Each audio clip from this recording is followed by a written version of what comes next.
Okay,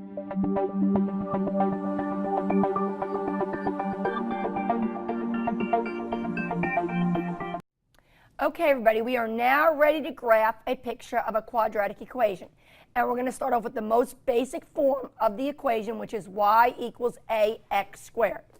It's quadratic because it's degree 2. It's x squared. All we have here is a monomial, ax squared, so there's going to be a coefficient in front of that x squared. Now, the basic way to graph any equation in algebra is what we do like we did with lines. We would set up a t-table of values. So if you remember in Algebra 1, that's the first basic way you learn to graph. You would set up a t-table. And why it's called a t-table is it looks like the letter T. It's 2 columns. The first one's labeled X, and the second one's labeled Y. And what you did is in that t-table, you were allowed to pick whatever values you wanted for X. You'd start out by picking any numbers you wanted for X. To get the values for Y, you would substitute them into the equation you were given and do your calculating. And once you got an X value paired with a Y value, you then had an ordered pair of points, and you would go to your Cartesian coordinate system, your paper, and graph. Today's basic equation we want to graph is y equals x squared. So we know it's a quadratic equation. It's degree 2. Okay?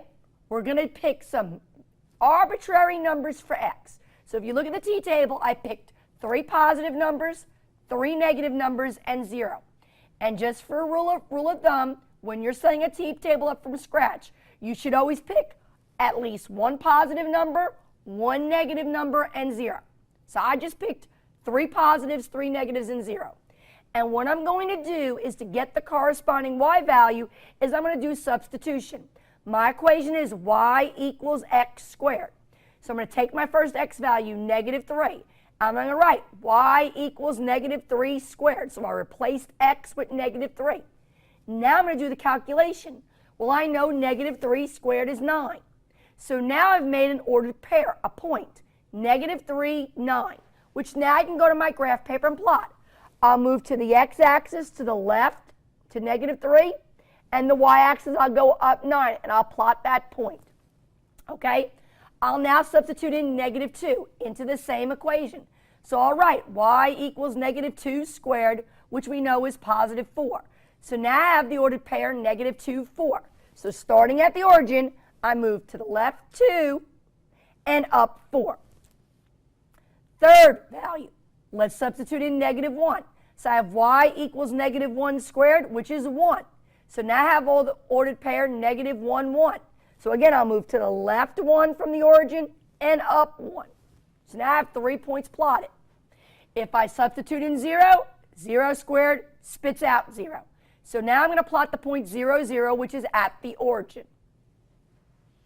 Okay, 3 more to go. I'm going to substitute in 1. 1 squared is 1. So now I'm going to plot the point 1, 1, which means from the origin, now I'm going to move to the right 1 because 1 is positive and up 1. Going to substitute in 2. 2 squared is 4. So my ordered pair, my point is 2, 4. So I'm going to move to the right 2, up 4. And my last ordered pair, when I substitute in 3, I get out 9. So 3, 9 means from the origin, move to the right 3, up 9. So in red, you'll see the 7 points plotted. Obviously, you can try all you want. That's never going to make a diagonal line. When you go connect those 7 points, it makes that smooth curve, which we call a parabola. And that is what I call the parent function. The parent function is the most basic curve you could draw for a parabola, and that is it. That is what I say when I say look for a graph of parabola. That's what it should look like. It should look like the letter U. Every point should have a buddy across from it, except for that point that's by itself, the vertex point. Okay, let's go to the whiteboard and try another.